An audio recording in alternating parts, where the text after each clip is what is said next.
undo that? Is it not running? Yeah, it's a little bit easier.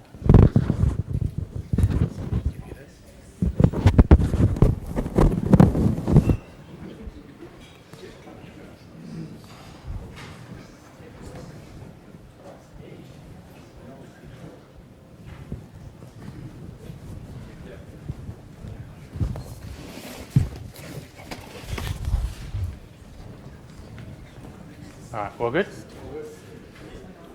Cool, we might get cracking again. So I'm Stu, I work for a company called Bilu. We're sponsoring tonight, but I was late, so I think Adrian... I can do the pitch now. Thanks, Rob. So Bilu are a product development consultancy based in Melbourne and Sydney with a heavy focus on mobile. So if you've been involved in Sydney CocoaHeads or any of the kind of mobile conferences along the way, Cam Barry, some of you will know, started Bilu up in Sydney. So he's the CEO and founder. I run the Melbourne office down here. Adrian's here from Bilu. There's about 8 other guys working for us down here now as well. I think about 35 people in Sydney across a range of clients. And we're often hiring, and lots of interesting projects and opportunities coming up next year. So please get in touch if you're looking for a job. But that's not what I'm talking about tonight. I spent the last couple of years, I spent a lot of time trying to think about how to simplify the interactions between apps and APIs, and I feel like a lot of the effort that we put in to writing the client code and particularly maintaining it over time is kind of hindered by APIs that aren't well suited to it. So I wanted to talk a little bit about that today and some ideas that we've been playing around with for the last few months. Using this serverless framework, which is a dumb name for it because like serverless architecture is like all the buzz at the moment. The fact that the framework is also called serverless is a bit confusing. But essentially using API gateway with AWS and Lambdas to structure APIs. And when I was preparing this today and I was looking at the tabs I had open, I got a bunch of AWS console tabs. And the one other tab of an article I'm waiting to read is called Hype-Driven Development, which I thought was quite appropriate given we're talking about all the buzzwords, and particularly given that Matt is up next talking about GraphQL.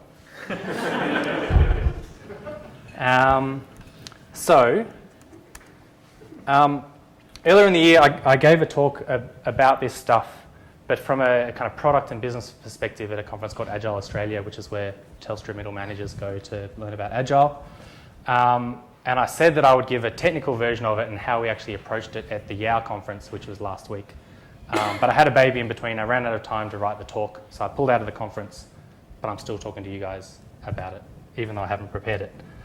But I figure people pay good money to turn up to YOW, whereas you guys get to come for free. And actually, until Cam improves my expense report, I've paid for tonight, so I don't feel so bad about it. So my talk is some sketches I did in a cafe and some live coding, which we'll see how we go. It depends on the internet connection. Ooh, it's a slideshow. How do you stop the slideshow? There we go. Okay, so in the good old days, this is how we wrote systems. You know, we had a big monolith. We didn't have an API, but we had to do mobile apps, so we bolted on this little thing in the side. And we kind of made it work. But, you know, everyone's said, you know, big bad monoliths, it's too hard to evolve, there's too much coupling. And so now, particularly big enterprises are all about microservices, which are kind of better. But the problem that I've been seeing is that as you break down your big back-end systems into lots of small moving microservices, for some definition of that, they're really focused on doing one thing and one thing well. But they end up being quite data-oriented and quite specific to the little domain and the problem they're trying to solve, which is great. That's a benefit. That means they're isolated, they're decoupled, they can move quite quickly. The problem is that when you're delivering mobile apps, you're not delivering pieces of data, you're delivering a user experience. And user experience is, like, by definition, aggregations of behavior and data. They're not isolated little pieces.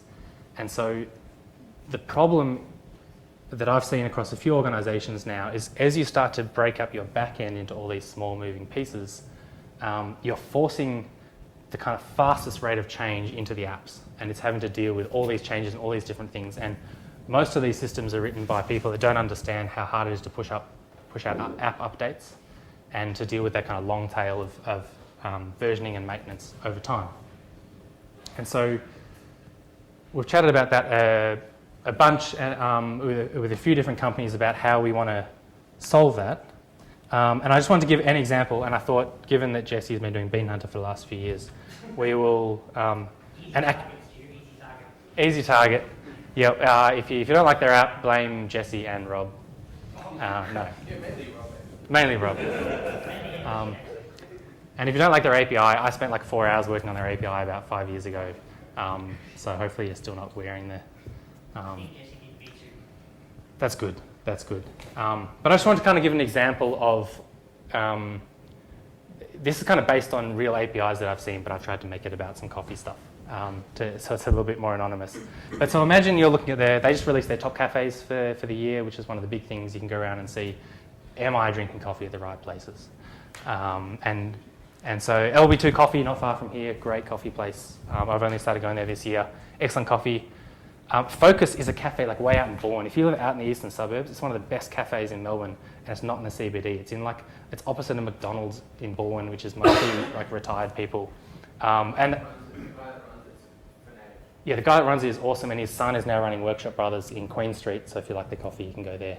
And they have free Wi-Fi. Used to run Oak Room. Yeah. There you go.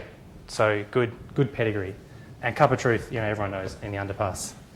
At Flinders Street, also excellent coffee. So imagine this is the kind of product we're trying to build. We hit a top cafes page. We get back a list of what the top cafes are for Melbourne.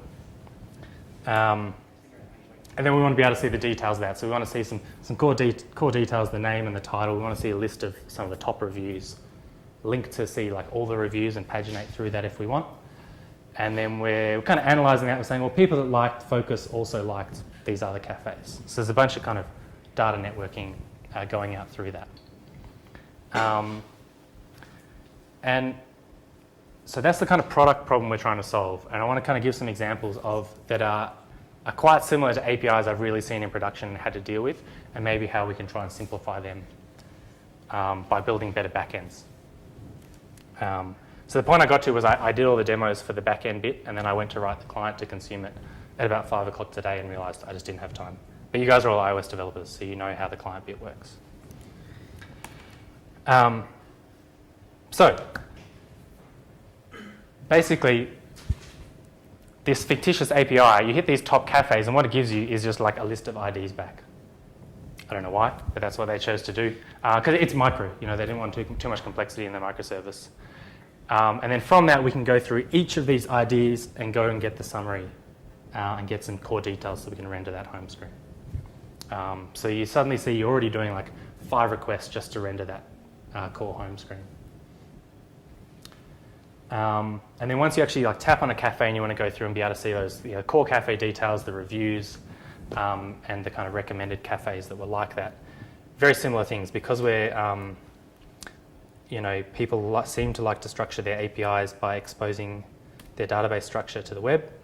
If you want to hear more about that, Matt's talking about GraphQL next. No, I'm just kidding. I really like GraphQL. So we might get the core details about the cafe. And then when we get the similar cafes, it's had the same person do it that just wants to give us IDs and not any details. So again, we've got to do multiple requests to do it. And we want to get the reviews. The summary reviews, like the first few, and we want to be able to paginate through that and get all of them as well. So you can see that just to render 2 screens, we're suddenly doing probably up towards like 15 requests and having to deal with all that in the client. They're all slow across mobile networks. If you're on Vodafone, half of them will fail. Actually, I'm with Telstra these days, and it's just as bad. So that's the kind of example problem I wanted to look at, because I feel like this is actually a really common thing when you come to build apps. Maybe they're not quite this bad, but this is not made up bad. This is like I've seen this. And so we look at, well, if we don't have control over those underlying systems, and actually if those little services are based around small isolated pieces of functionality, it may not make sense for us developing the clients to kind of impose what we want onto those small services, but we want some kind of layer in between where we can aggregate that and build experience-based functionality on the back end, rather than baking it into the clients where it's really hard to update, and not baking it into the microservices where it doesn't really fit. And the terminology we've been trying to come up with around this is like, so there's many APIs in the back end, but saying, well, what is a resource API? It's based around a kind of piece of data and a domain and things like that. And what is an experience API, which is more like this layer in between that's really trying to provide an interface to a user experience rather than an interface to a piece of data. And we want to minimize the coupling at all layers of that, but particularly between the app and that experience API. If we can get that really solid, that means we can then evolve all our little back-end systems and deal with the maintenance in that back-end experience API rather than having to push out new versions of the app and then wait like a year for everyone to update. Because I don't know why people update, but they don't seem to like doing it. So that's the pattern that we've been going for. We played around with it at REA at different times. I don't know if you guys are still playing around with it. You've probably ditched it by now. It's a terrible idea. We're still Playing around with it? No, it's different stuff now. But All right, that's different. Yeah. It's all GraphQL now. But some old colleagues of mine that went to SoundCloud played around a lot with this stuff as well and building a bunch of these experience APIs for different kind of user experiences across their systems as well. One of the guys at SoundCloud, Phil, called it the BFF pattern, the back end for front end. So the key to getting your pattern adopted is to give it a catchy name. So if we just said it's basically, if you read Gang of Four back in the 90s, it's basically the facade pattern, it's not going to take off. So we called it the BFF pattern, and then Martin Fowler wrote a blog about it, which is like the next step to becoming accepted. You're a thought leader now, Yeah, what's a thought leader to do but come up with a new name for old patterns? All right, and the kind of example that we've been playing around with recently was like, well, as mobile developers, we want to own that experience API. So it actually is part of the user experience that we're trying to deliver. It just happens to live on the server, not in the client. So we want to own that. Maybe not all the microservices, but that in-between bit. But we don't want to muck around with a lot of infrastructure stuff. I'm sure many of you that have kind of backgrounds doing that don't necessarily long to get back into it. I mean, Jesse's like PHP CTO these days. He's probably all over this. Yeah. So we wanted to look at, well, what are some patterns that we could use for building these intermediate APIs? It didn't mean we had to spin up lots of infrastructure ourselves and manage it. And maybe we could do that with API Gateway because, Amazon, all the things, and Lambdas because they're, the hot thing as well. I'm conscious that Rob here runs the AWS group and knows much more about this stuff than I do.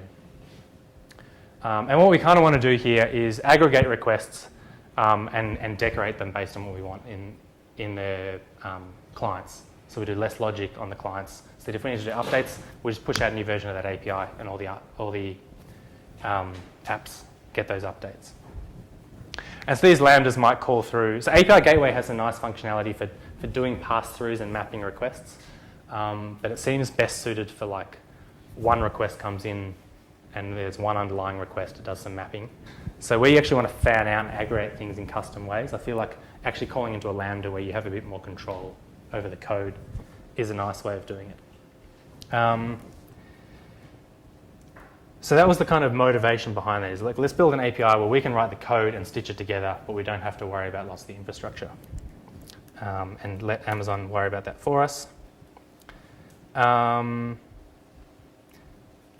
Yes, so I'll show you some examples of this, but one issue with this is that like Lambdas are really well designed. I think the push notifications talk before talked about various things within AWS can trigger a Lambda to execute. And a lot of it's running in the background. There's things being added to queues and they trigger Lambdas and they process some things and chuck it into S3 buckets. And it's all happening in the background. And that works really well. The challenge you get when you do this is like a live request comes through from a client to the API gateway. You quickly try and spin up a Lambda in the background and run some code and return it. And it's quick, but it's not nearly as quick as if you just had a server waiting there listening on a port ready to go. Paying for a server to wait there listening for it. What was that? You're paying for a server to Yes, you are paying for the server to do it. But it does mean like these things can take a few hundred milliseconds. Then it does do warm caching. So once you've run that first request, it will keep it unless there's a network or memory constraint. Yes. It will keep it up. Yeah, but they don't tell you exactly when they will kill it.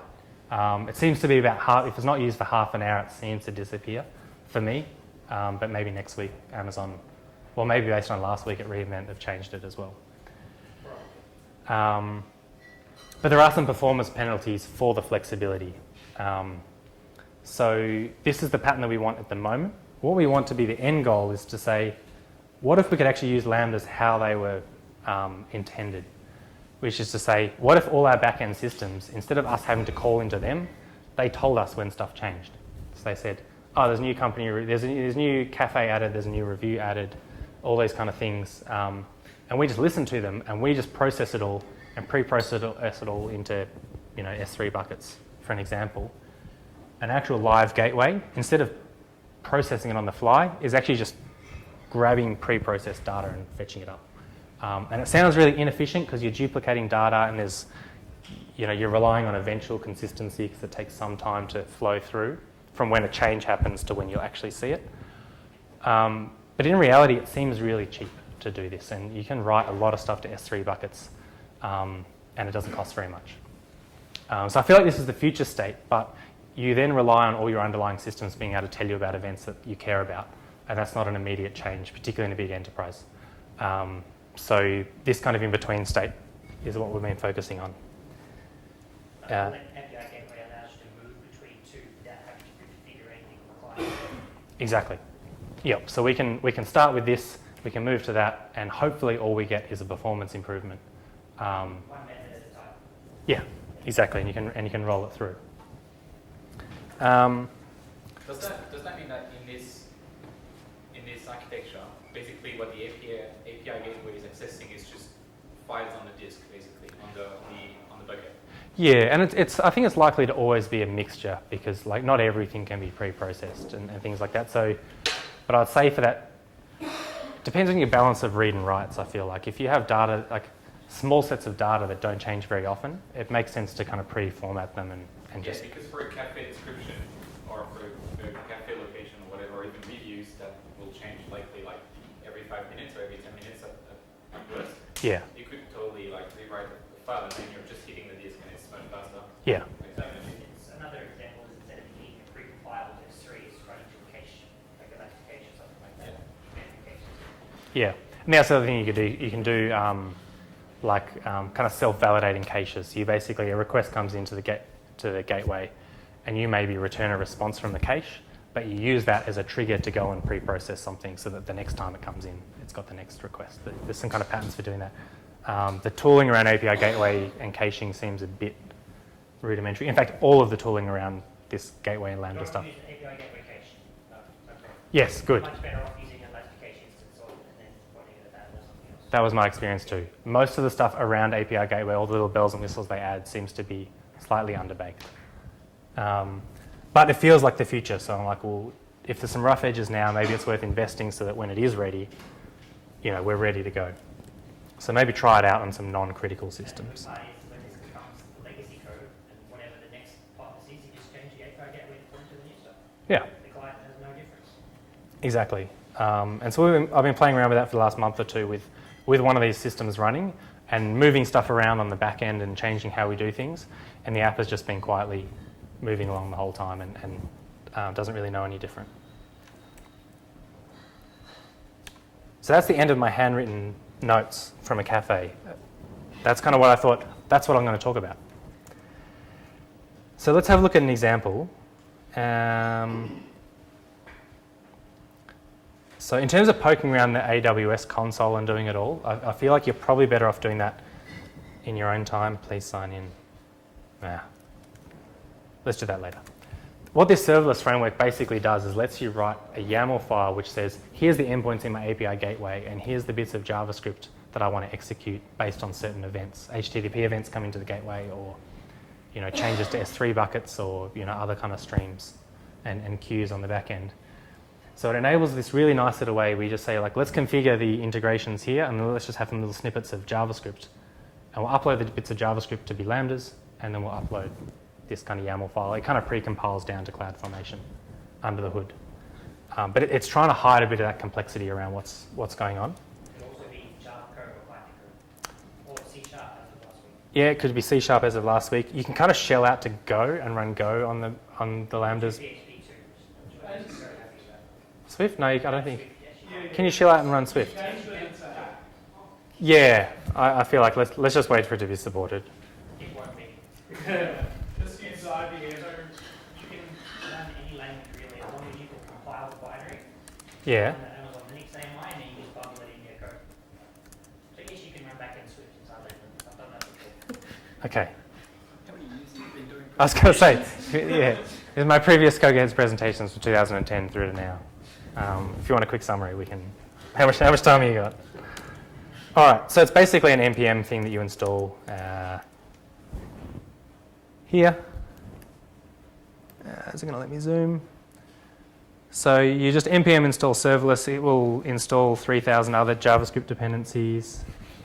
But then you can create a new server, this new server really easy. So you might just say serverless create, I think it was template, and we would want to do a node. So you can do like Gradle-based Java ones. We wrote some in Kotlin because we're doing some stuff where the Android clients were in Kotlin. We thought it wouldn't be cool if we could run Kotlin on the back end as well.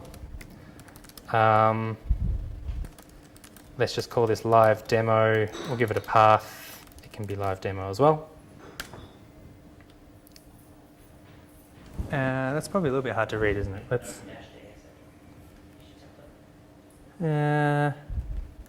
It seemed to work, but don't hold me to that. Okay, so basically it just creates a couple of these files. So here's this little YAML file that it creates. So it says, what's your service name, which will end up being kind of your API gateway name. Who's your provider? You say AWS. They're working on support for other cloud services, but it doesn't exist yet. But in theory, it's kind of agnostic to AWS. You have this concept of stages with APIs where you can kind of roll them through dev and production and things like that.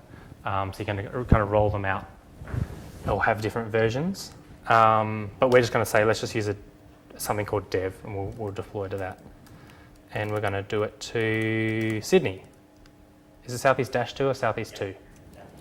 Cool. You can write CloudFormation in here, but we don't need to. We can tell it which files to include. We'll let it include everything. And so this is basically we say, what functions do we have? So this is the thing where we start to say, okay, what can we link in? Is that big enough? I don't actually know how to bump up the font in Atom. Ah, there you go. I thought it was going to be complicated like Emacs, but it's not. All right, so we say there's our handler, and the handler is basically some JavaScript. So it's just this hello thing, and we return like essentially an HTTP response as JSON from this thing. They actually only released this about 2 months ago, this kind of Lambda proxy, like HTTP proxy integration. So we essentially say, well, let's just return a 200 with a body saying message go serverless. So that's essentially what our little Lambda's doing. That's the starting point for us to then, and you'll see that's then when you concentrate. You're just writing JavaScript code which you pass in an object and it does some stuff and calls back with an object. So in terms of testing, the stuff that Gio was talking about and all the mocking stuff, you don't have to do any of that. Unless you write lots of crap code, and then you'll have to. But then we can say, okay, what triggers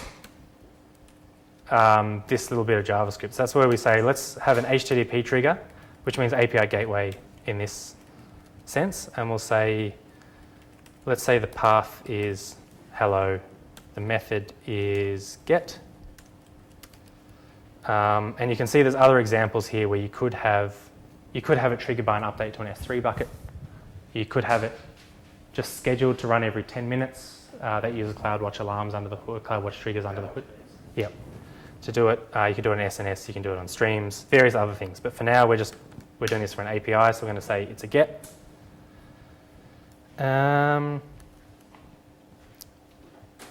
And that's about all.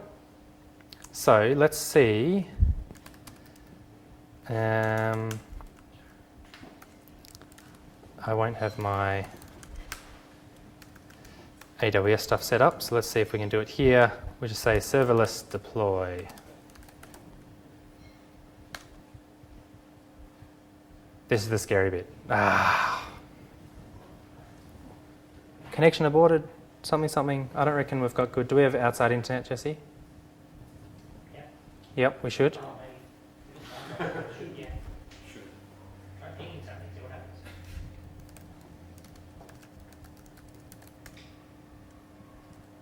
Yeah, we have something.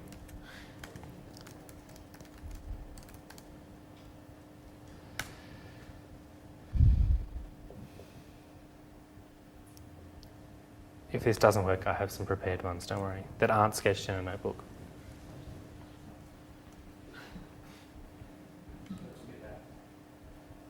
It's fast.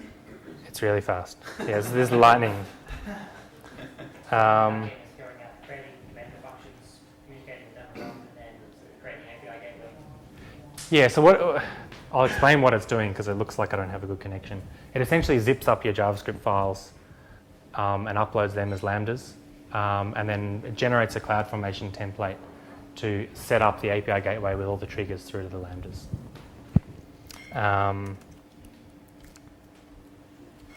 So let's have a look.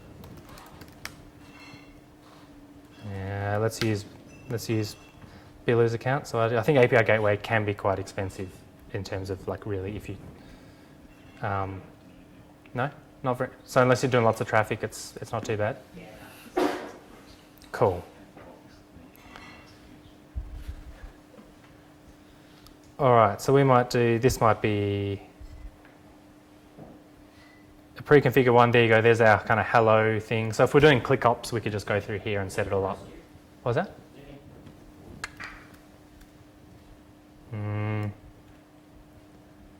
It might be a little bit hard. So essentially we come in, we're not doing any auth on it, but it can do API key management. It can call out to third-party authorization hooks and things like that. So it's kind of nice like that. It decouples that API integration from your code that you're doing. And then we follow along and it says we're doing Lambda proxy, which is that thing we saw where we return an HTTP response. We call a Lambda at the end. This is the back thing is our Lambda down there. And then we essentially just pass that back up. So that's kind of what it sets up for you if I had network. And if we go, I must have network because I can see the console. But anyway, and it sets up these endpoints for you. You can do a bunch of DNS stuff over the top, so you don't have to see all this. It's kind of fronted by CloudFront. Well, it is fronted by CloudFront, but you can't configure it as much as you could normal CloudFront. But you should be able to hit that endpoint.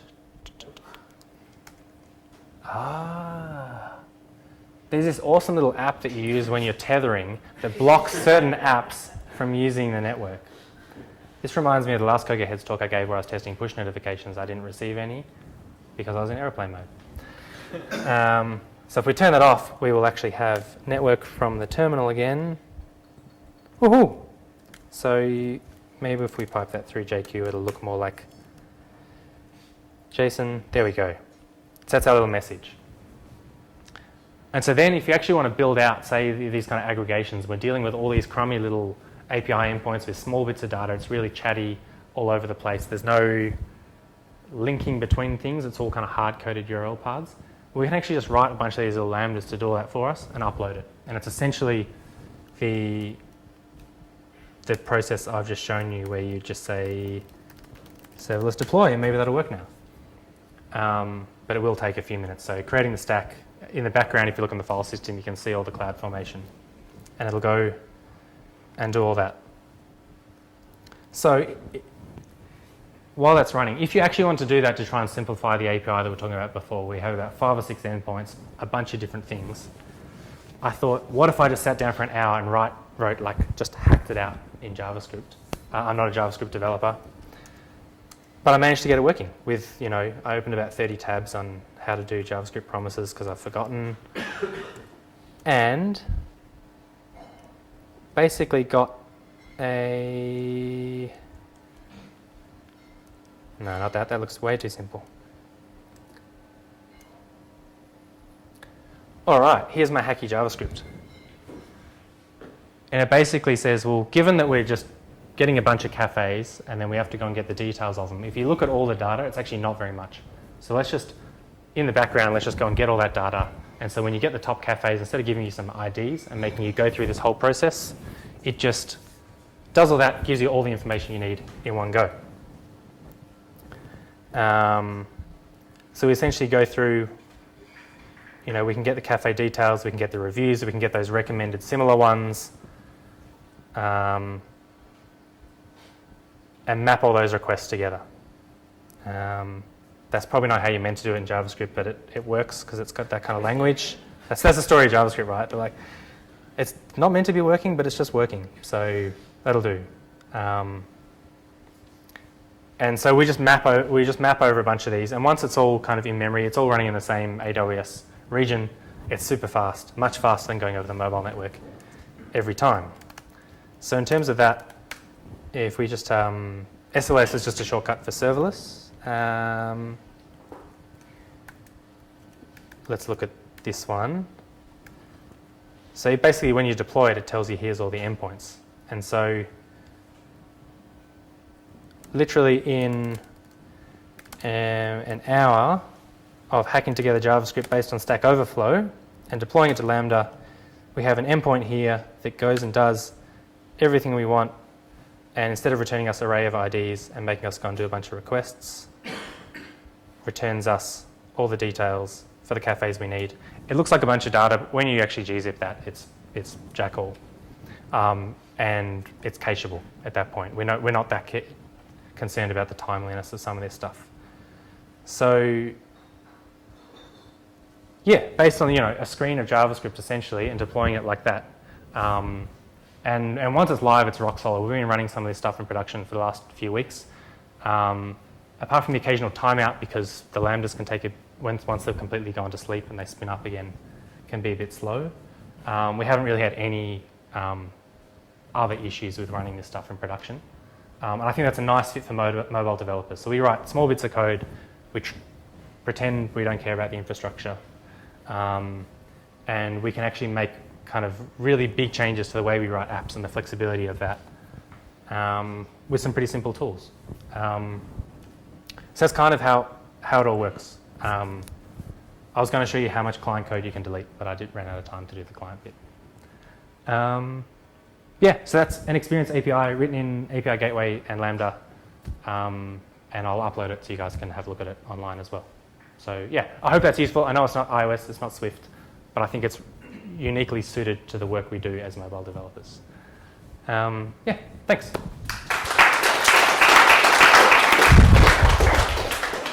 So I'll let Matt come up and get ready. If there's, I'm happy to answer any questions while he's getting ready as well. If you're, are there any questions? I have a comment. You have a comment?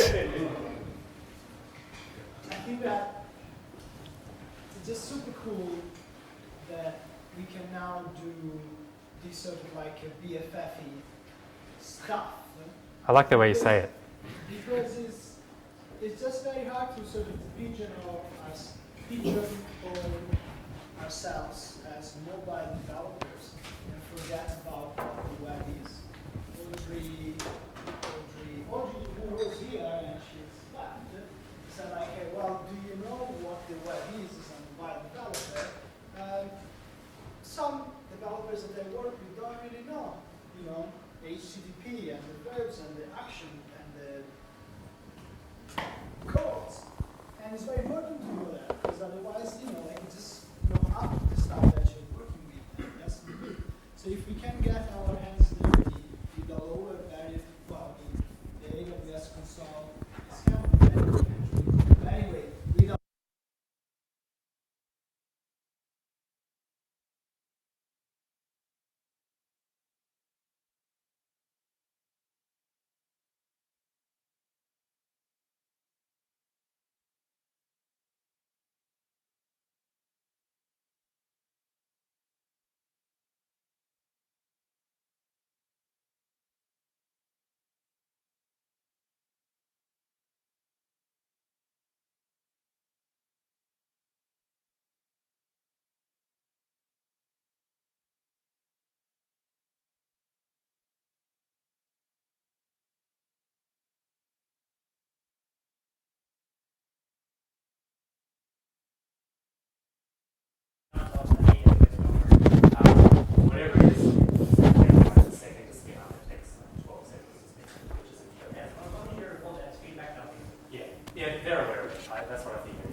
yes, Matt, there is a GraphQL implementation for the serverless framework running on that. And his ears match his slides. Your slides were awesome. Thank you, Stu. That was really good. Thanks, You don't want to drop a bean hunter, do you? I know a good consulting company. For a small down fee. Anyway, before we get started, right, need to do the selfie. Awesome. This will be posted on the Twitters and the Slacks and all things fun.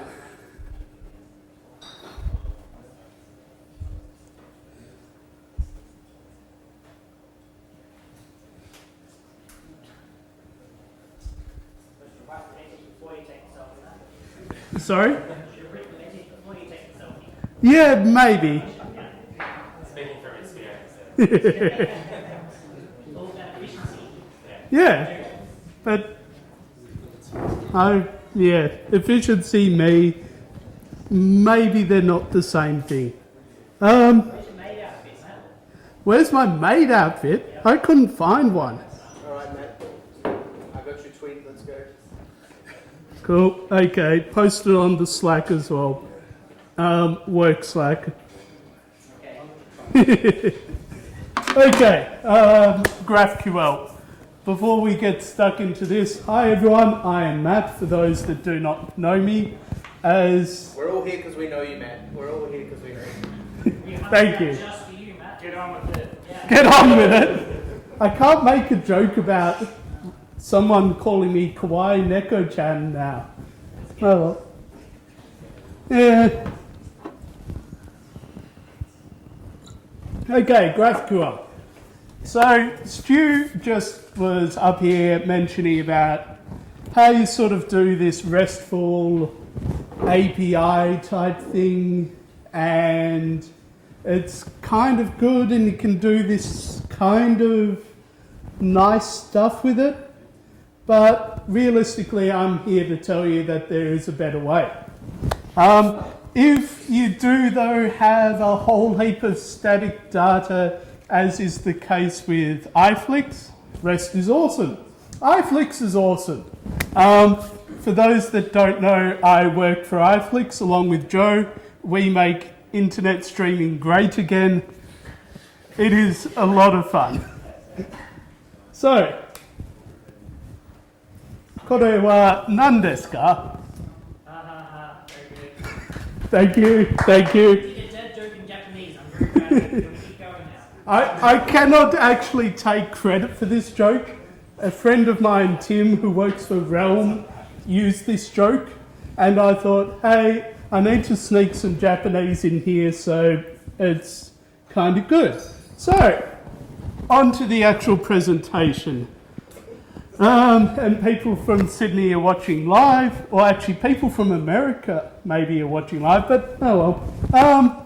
So the problem is with this thing called REST. Now, REST is a pre-described API, and as a consumer of an API, it kind of sucks. Now, it sucks not so much in that it gives you the data back, like that's a good thing. You make a request, it gives you a response. That response is pre-described by the endpoint you are hitting. That, in some instances, is actually good, but at the same time, it's not described in the way you often need it.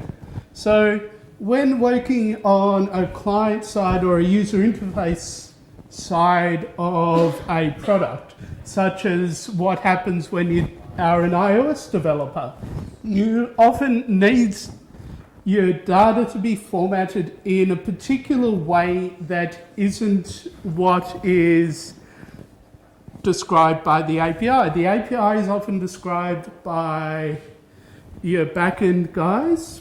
Sometimes there is collaboration. I like it when there is collaboration. Collaboration is good. But quite often you have this thing which is described in a particular way and you cannot actually change it. You cannot actually be saying to your API, hey, this is the format that I want my data in. So that's the problem with APIs at the moment. The problem is, as a consumer of an API, I cannot actually say quite often to that API, this is the data I want.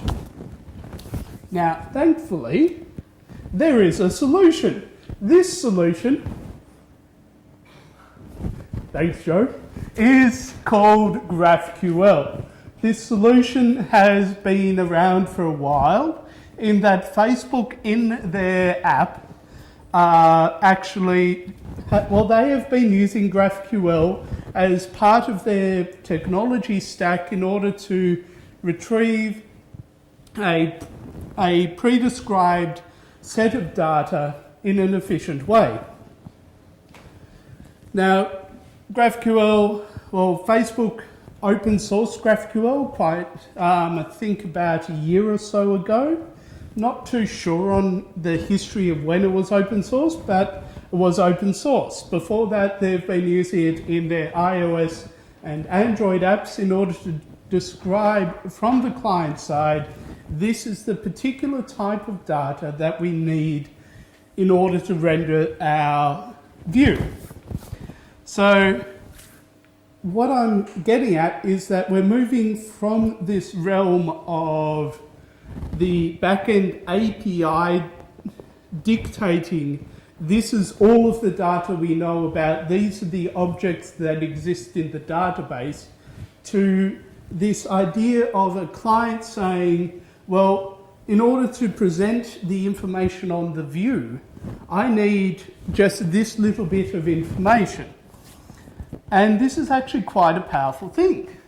Instead of getting a whole stack load of data back, we can actually start describing to our API exactly what bits of information we need.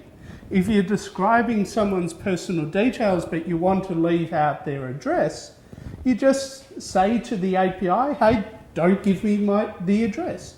I don't have it in the list of information that I want to be returned. So GraphQL exists as a query language.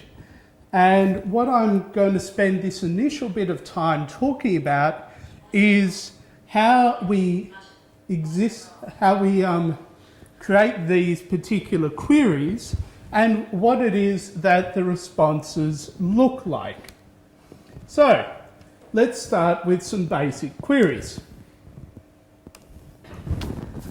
Here's a simple one. I'm here saying to the API, this is me. Now, when I'm saying this to the API is actually getting